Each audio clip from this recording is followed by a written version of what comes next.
ទំនុកដំកើងចំពុកទី93ព្រះយេហូវ៉ាទ្រង់ជាអ្នកគ្រប់គ្រង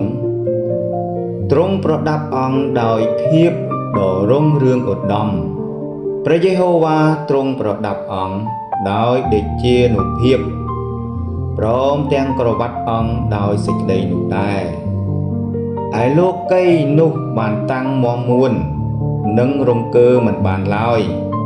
បាឡាំងទ្រង់បានតាំងនៅចាប់តាំងពីចាស់បុរាណ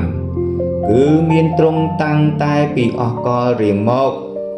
ព្រះយេហូវ៉ាអើយអស់ទាំងជំនន់បានជន់ឡើងជាធំ